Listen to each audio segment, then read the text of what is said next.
Senator, kagaya ho nung mga rason para pwedeng magdeklara ng martial law. Opo. Rebellion. Rebellion, invasion. Invasion. Opo. Don't you call that rebellion ang ginagawa nitong mga taga-mauti na to? Because gusto nilang sakupin talaga yung lugar at sila ang maghari, hindi ho ba ganun? Kaya lang kasi, napaka-specific kuya yung definition ng rebellion at saka ng invasion dun sa Okay, Constitution. ano po ang Yung talagang ng rebellion? Ang rebellion ay may section ng local government at populasyon ng Pilipinas na titiwalag sa pambansang gobyerno. Sasabihin halimbawa ng Marawi City Government o ng mga Marawi citizens na ayaw na namin sa Republika at kami ay hihiwalay na.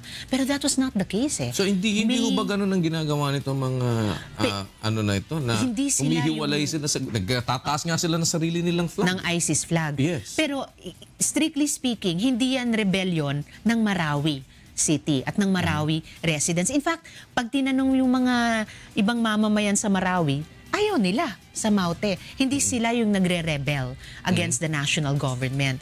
Tapos, hindi rin siya invasion kasi hindi naman tulad sa Zamboanga City noon na may siege talaga. So, na ano po yung invasion?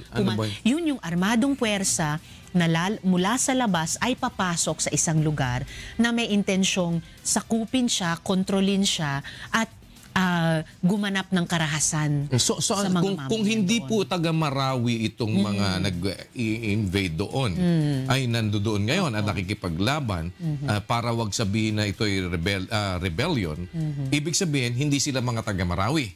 Maaring ganon. Pumasok sila.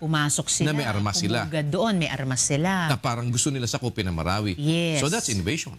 Hindi po. Strictly speaking, not according to the definition of the Constitution. But definitely, target ng military action. Kasi walang pwedeng pumugad dyan na mga na grupo na may armas, na may intensyong gumawa ng karahasan ng terror actions na ginawa nila, na hindi re-responde ang ating armed forces at PNP. Kasi talagang, ayan, nagsimula sila ng isang malaking gulo na hanggang ngayon ay pinagdudusahan ng mga kababayan natin. So sa ganito po, kailangan ngayon ng talagang kasi it's a matter of interpretation with the specific word rebellion and invasion. At saka kuya, interpretation but also yung makatotohanang pagsalaysay ng mga facts on the ground. Ito rin sana yung dapat na talakay nung joint session. Kung ano ba talaga yung nangyayari? Ano ba talaga nangyari? Kasi hindi lang yung invasion ba talaga yan o hindi, rebellion ba talaga o hindi. Pero yung mga actual terror actions na ginawa on the ground, may mga iniulat noon ng kung sino sa gobyerno na hindi naman pala talaga nangyari. Like yung pagpugot sa ulo ng police chief na later buhay pala siya.